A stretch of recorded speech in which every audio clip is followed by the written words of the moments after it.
This is the new Hyundai Inster. Now it's not Insta as in Instagram, it's Inster as in... I think a bird's about to put on my head. No, as in... Actually, I don't know what. Anyway, it's a smallish electric car that's supposed to be compact on the outside, yet spacious on the inside, and reasonably affordable, well, by electric car standards anyway. It's a competitor to the Citroën C3 and the Renault 5, but it combines the practicality of the Citroën with the cool, interesting looks of the Renault. But neither of those cars can do this. So if I pull up on this lever here, I can fold the front seats down flat, and then look, I've created this load bed. All I need now is an inflatable mattress, and I can turn this little car into the world's smallest camper van. But there's no time to rest, because we need to find out if this car is actually any good or just a load of gimmicks. I'm Matt Watson, and you're watching CarWow.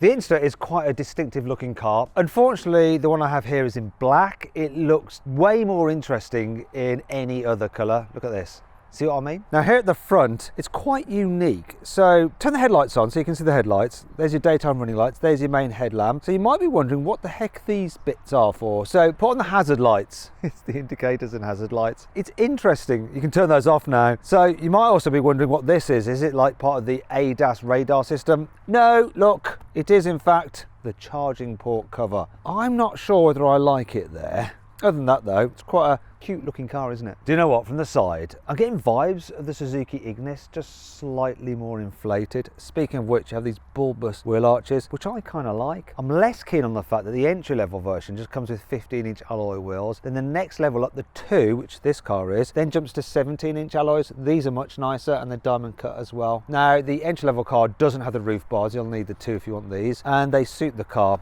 What I don't like so much though is the position of the door handle. It kind of makes the door itself look cleaner, but it just doesn't feel very nice. It's very flimsy plastic, and I don't like having that angle to open the door for some reason. I don't know, maybe I'm just old-fashioned. Yes, I am old-fashioned. Here at the back, you might be thinking that, yeah, I get what's going on here. These are going to be the indicators and these are your tail lights. Well, actually, no. Hyundai like to mess with your head. Turn on the lights. These are the tail lights. Quite cool. And these are the indicators or hazard lights. But there is one slight problem. Hit the brakes. I mean, how bright is that?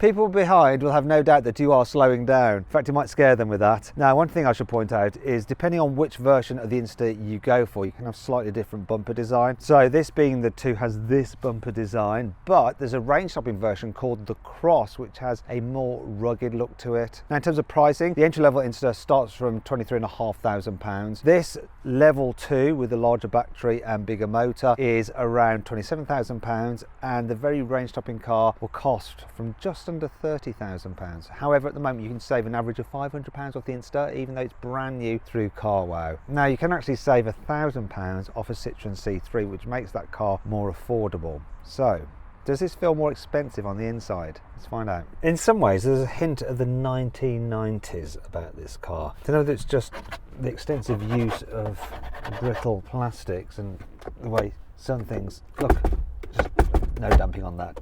Don't feel particularly expensive. It doesn't wobble though, and other things you touch, like the steering wheel, feel nice, as do the stalks. Nicely damp, those. I also like the fact that the gear selector is there as well, rather than being here, because it's just easier to use when you're manoeuvring backwards and forwards, just turning that switch like that. And you know what? I actually think this interior design is quite interesting. I like the two-tone effect. I also like the fact that you've got some physical buttons for the climate control, so that's a good thing that they've incorporated from the 1990s. And it's all very easy to use, so you can just change your temperature and fan speed very easily. And then you've got modern tech. We've got this big infotainment screen and it's easy to use. You've got some shortcut buttons down here if you want to just quickly go through the different settings, or of course you can use the touchscreen if you want to, and you can just whip through the different menus and stuff like that. It's not the quickest system, look, it's a bit laggy, but I'm just going to use Apple CarPlay or Android Auto, and they're both wireless. And then you have some other tech, like here on the digital driver's display. This particular car, if you see here, you'll notice that it's got the special cameras, like the blind spot camera, so when I hit the indicator like that, it will display what's in my blind spot. And I have to say, look at this. The surround view cameras fitted to this car are such high def. Look, it's like they've got the screen from the very latest Samsung phones. Really, really good. Come on, Let's do the full 360 and have a look around it. Shame it doesn't match the colour of our car, which is black. Though you can see that it would look better, wouldn't it, in that sort of cream. Anyhow, the overall layout is nice and easy to use. I love this armrest here, though it is quite thin, so you might end up fighting a passenger for it. I do like the patterning on the seats. You can have it in black if you don't like this, but I really do like this colour. And I also like the fact they feel like a bench seat with these two cup holders between you. And the cup holders here can hold larger bottles, such as that. Oh, well, there's an issue. No, that's the smaller cup holder. Look, yeah, a bit of a problem, but it's not a major deal. And I like the fact there's a place to keep your key. Other things to note are you've got some storage in there, and depending on which model you go for, you can have wireless charging in there. There's some more storage down there. There's some storage on here where you can put stuff. Go on, can you fit a bottle there? Yeah, that'll wedge in there. And you've got your USB-C there, your old school 12 volt socket. You've got your USB normal old fashioned there. And as for the door bins, I don't think I can even fit this in it. Maybe I can. No, look, those door bins are rather pointless. Another thing I've noticed is this. This car has among the loudest electric windows of anything I've ever driven.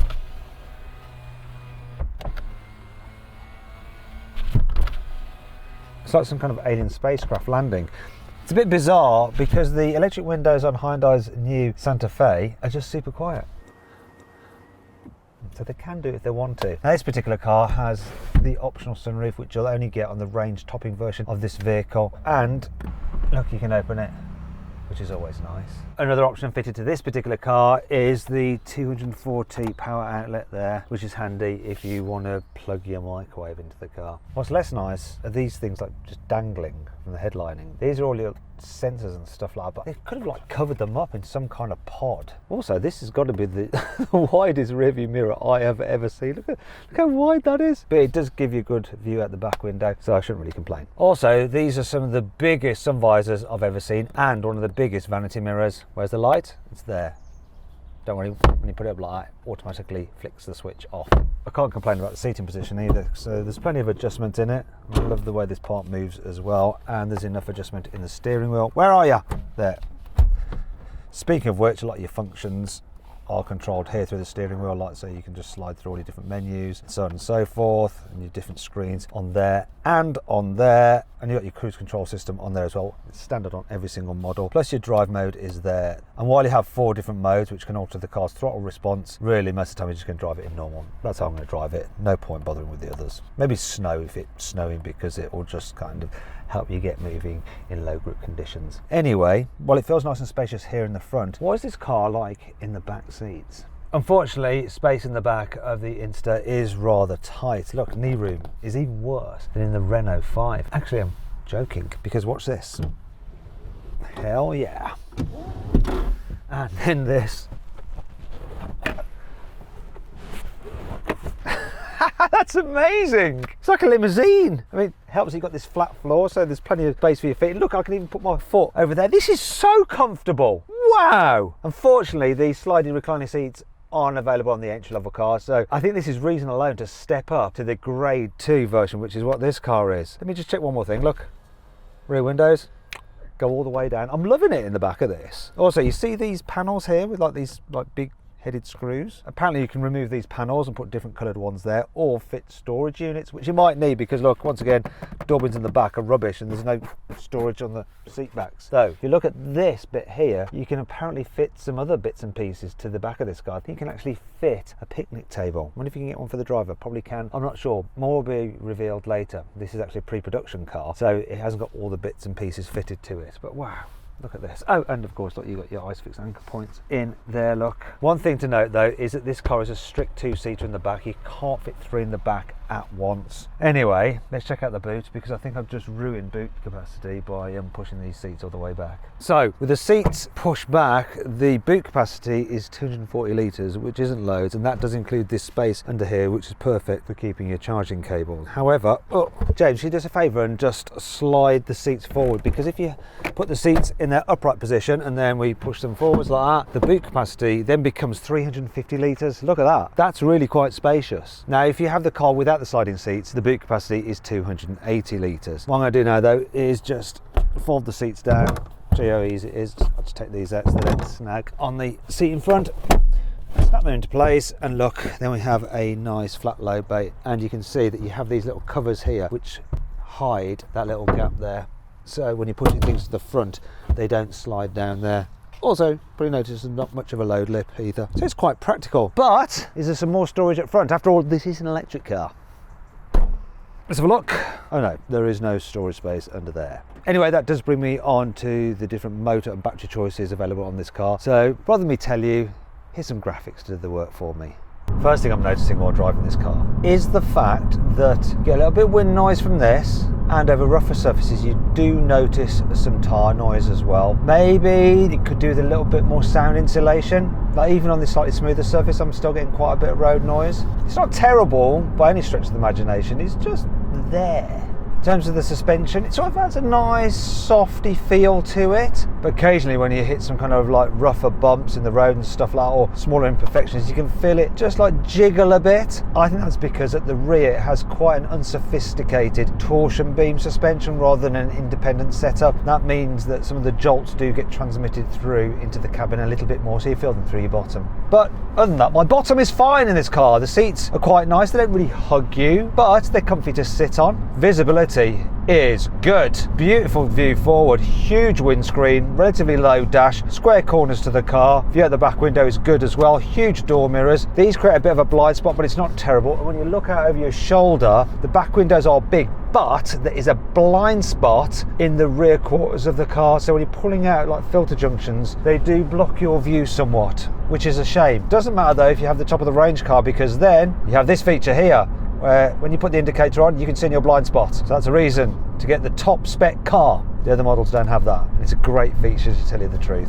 Do you know what's also a great feature? Hyundai know how to make an electric car efficient. This vehicle is supposed to do around 220 or so miles on a full charge. This one is actually averaging 3.9 miles per kilowatt hour. And then when I do the maths, that means on a full battery, because you've got 49 kilowatt hour battery on this car, you're going to get about 190 or so miles, which is about 86% of the claimed range, which is actually pretty impressive.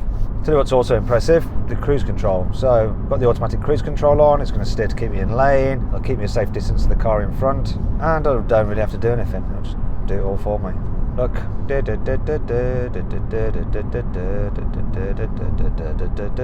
to keep your hands on the steering wheel though, otherwise it'll get cross and turn off. But look, it just takes the strain out of driving. It's great you get it as standard, and it works really well, as you can see. So as well as keeping me a safe distance to the car in front, when it needs to slow down, it's obviously going to be recouping that energy and putting it back in the battery to maximise the range. Right, I'm bored of that, I want to drive it. Just turn it off. Off, hit the brake, that's the way to do it. Turn that off, get rid of the steering. Now let's just check out the handling around this roundabout. So there's a bit of lean as you go around a bend. It's not terrible though. And when you put your foot down coming out of the bend, you notice there's enough performance for you to lose your walkie-talkie. But I did feel that when I was accelerating out of that roundabout, I could sense the tyres starting to struggle for grip. It's a problem with it being front-wheel drive rather than rear-wheel drive like an MG4, because that MG does feel more fun to drive. But this is acceptable. The steering is reasonably responsive. Doesn't have much feel to it, but who cares? And this will go down a twisty road as quick as you need it to, without getting in too much of a flap. One thing I have noticed though, the brakes do feel a little bit overly sensitive when you first press them. That's probably the regen effect. When you just come off the accelerator, touch the brakes, yeah, a little bit grabby. Not terrible, you will get used to it. It's not much of a problem. After that initial sharp bite though, they do feel quite progressive and strong. And of course, if you want to, you can use that one pedal drive, and it really does slow the car quite considerably when you just lift off the accelerator. So I'm going to do that now to go into this turning. Look, I'm not going to touch the brakes at all. That's all regen effect. And now as I'm going slowly, I'm actually appreciating the really light steering, which makes it very easy to drive this at slower speeds. I do wish more car manufacturers would use one pedal drive. It just gives you so much more control. Speaking of which, I'm going to do a U-turn. So the turning circle on this car is 10.6 meters, which is the same as a Citroen EC3. Now I've got a car behind me. Let's see if I can cause chaos. I'm not going to make it around here. Oh, I'm going to go up the curb. Right, I'm not going to go up the curb. I'm going to just have to reverse. There we go. Gosh, those cameras are insanely good. Now on this particular surface, the road noise isn't as bad. I'm just getting the wind whistle from here now. I wish all our roads were like this. Fortunately, they're not. But overall, I think this is a very easy, relaxing car to drive. just goes about its business. Inobtrusive. It's easy. It's relaxing. That's all you need. So I'm going to go into auto regen mode. So if I get too close to the car in front, it will increase the regen effect. But then as I drop back, it will go into coast mode. And so that's really good, allowing the car to maximize its efficiency, even if you tend to drive a little bit poorly and inconsistently. There we go. Look, once again, getting too close to the car in front. I'm lifting off. It's going to manage the regen. And as I drop back, it's going to go more towards coast. There we go. Once again, why don't all other electric cars have this feature? It just makes so much sense. There we go, look, car's turning in, auto regenning now. Perfect. I am going to follow it. Will it bring it to a complete stop? Oh yes. Look at that. Does the job. So then, what's my final verdict on the new Hyundai Inster? Should you avoid it, consider it, shortlist it, or just go right ahead and buy it? Well, I reckon you should shortlist it. It really is quite cool and quirky, but it does have a few faults, and a Citroen C3 is more affordable.